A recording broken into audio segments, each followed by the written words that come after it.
ASCO-CAP guidelines.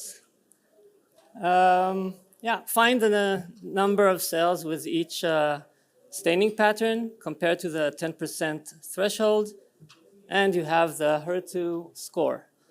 Sounds easy, right? That's what we thought. We were wrong. But to test this, and to see how AI can help, we are running a very large early evidence program together with our partners from AstraZeneca and Daiichi Sankyo. So this program is running at 15 sites around the world, and you'll hear two of them, MD Anderson and Cambridge, after me. So how often do pathologists agree on the HER2 score? That's one of the main questions we wanted to ask. And currently we collected data, results from 8 labs, a total of 1,200 HER2 slides. And these are all comers, so we didn't enrich them specifically for difficult cases.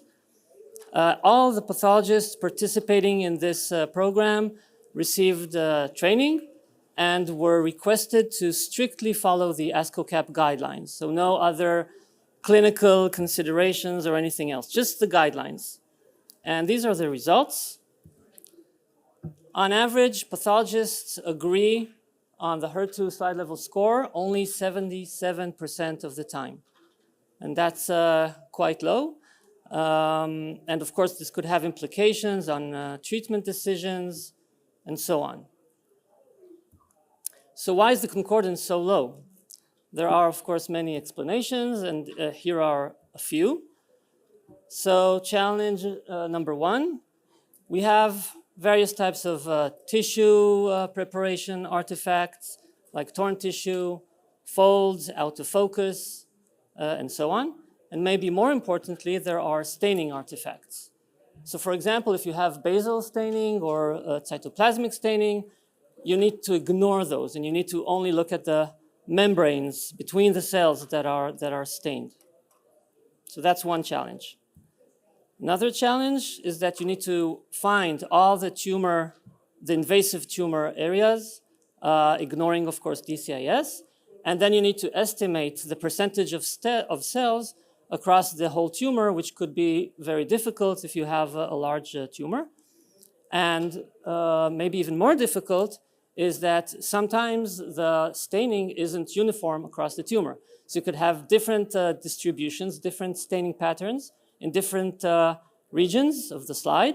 And you need somehow to combine all these percentages in your head and then be able to compare it to 10%. And of course, that's not easy. So here you have 2 examples. One example is a large tumor with 500,000 cells. So imagine estimating percentages over 500,000 cells. And you can see here results by 3 senior pathologists. So the results are different slide level scores, but also different percentages, in this case for the moderate complete or intense complete cells, very different percentages by different pathologists. And it's not just the huge tumors that are a problem. Here we have only 5,000 tumor cells and still low concordance between pathologists. So the point is, it's not just the very, very borderline cases where you have 9% or 11% cells, and you don't know if it's above or below the 10% threshold, but also seemingly more simple cases and a huge variance between pathologists. Challenge number 3. So how do you classify the cells themselves, the individual cells? Does a cell have faint staining or weak?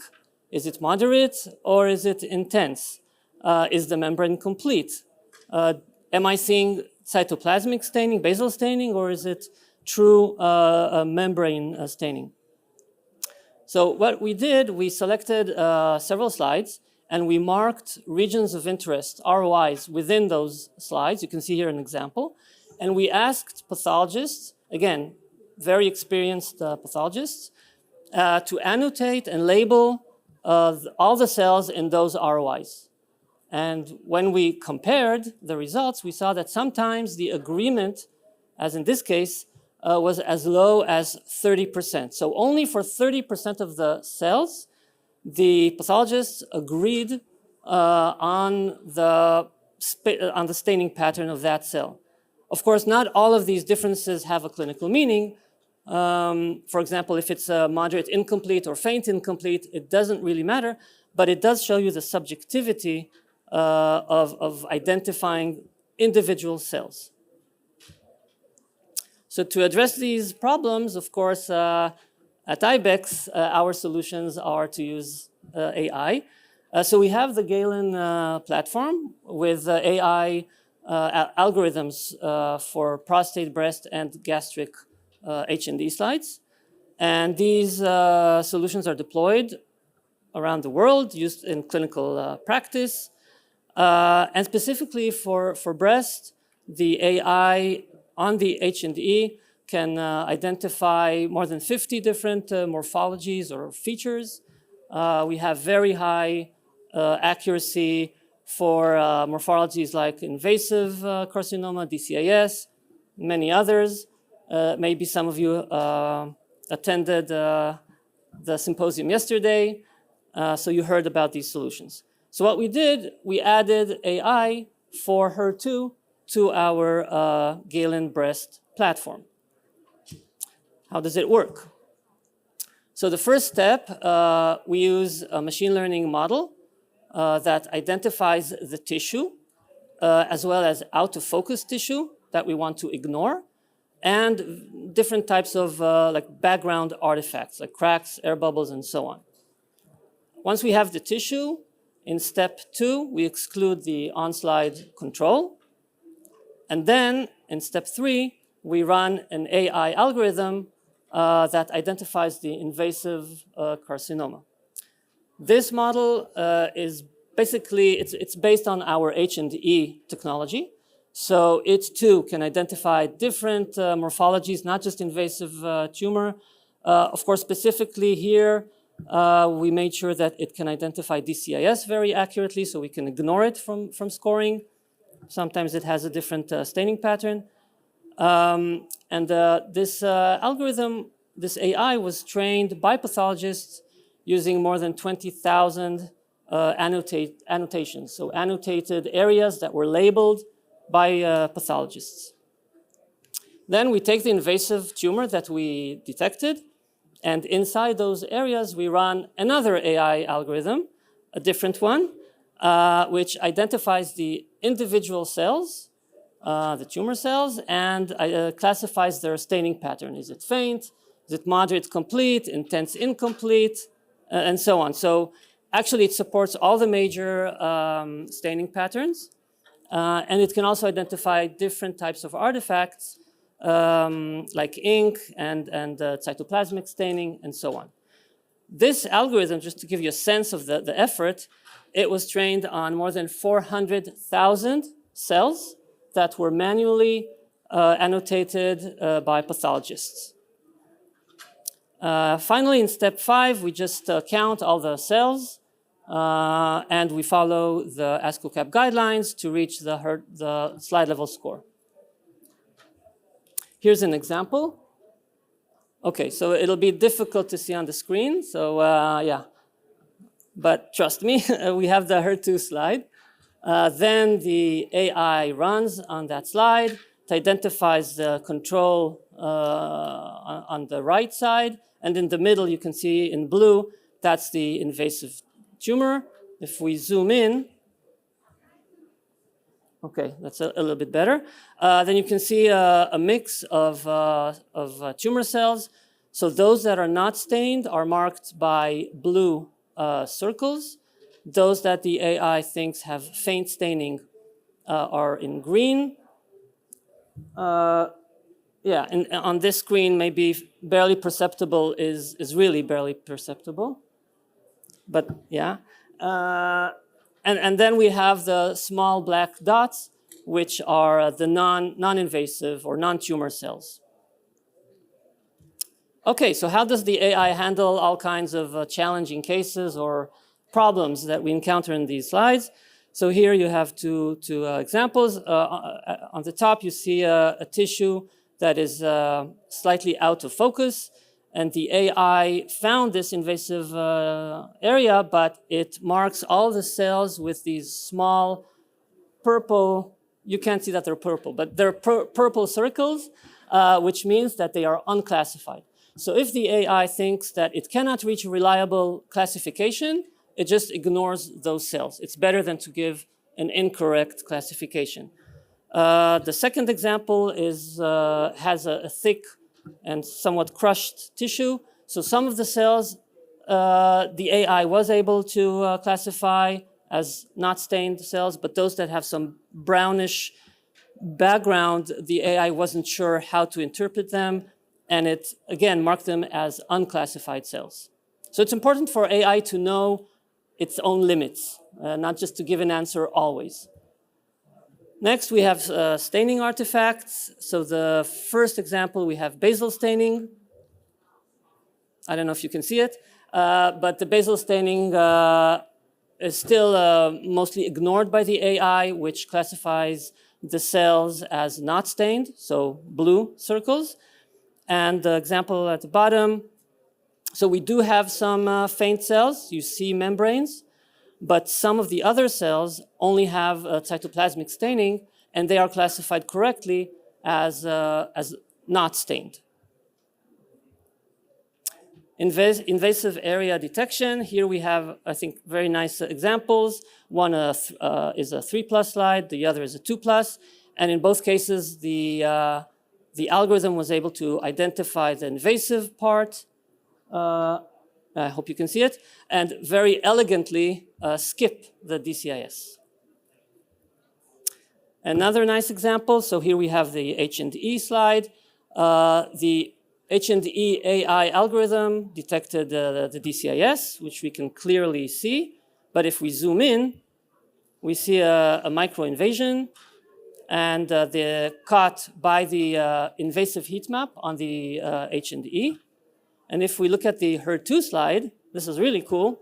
We have, I think Professor Schnitt called it a micro invasion or something like that. So it's really, really small, and it was caught by the AI. So the AI ignored the large DCIS and caught only the invasive component. And this just shows you the sensitivity of the algorithm. Now let's look at a larger, a full example. So here we have an excision with DCIS and some adenosis. And of course, at the top, we have the invasive tumor. If we zoom in, this is the H&E for the invasive tumor, and this is the HER2. Okay, it's pretty faint on the screen. And you see the results by 4 pathologists. So it's somewhere between a 0 and a 1+, but even for 1+, different pathologists found a very different percentage of faint cells. And these are the AI results. So the AI found the invasive tumor, skipped the DCIS, and it actually counted only 4% faint cells, so it gave it a score of 0. I chose 2 areas that have the most staining to zoom in and show you how it looks like. So these areas, again, I hope you can see something, but they have some faint cells, so you can see some membranes, but most of the cells don't have any HER2 staining. There is some blush, but it's not membranes. And the AI indeed found some faint cells, but most of these cells are not stained. And when counting across the entire tumor, the AI found 4%. Okay, so back to our first question. How often do pathologists agree on HER2 scoring?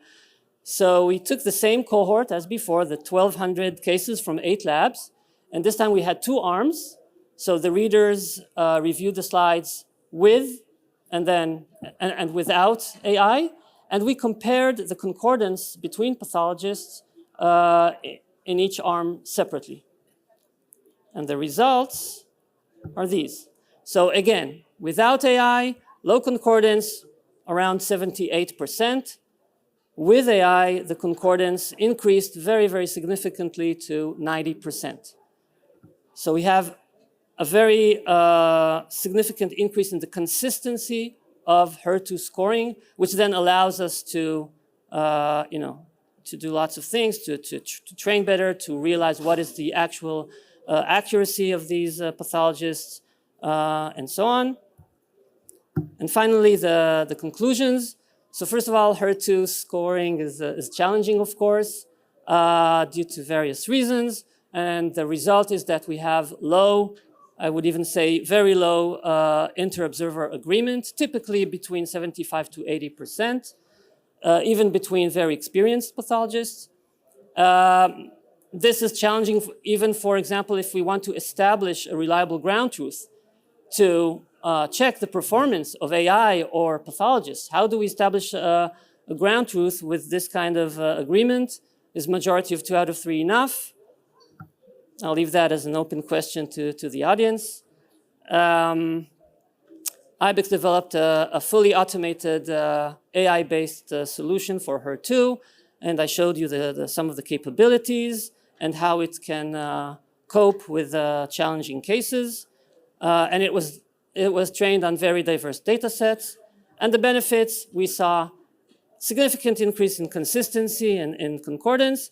We also showed higher accuracy and confidence in scoring, and of course, productivity gains as with any AI-based solution. Okay, thank you, and now for the experts.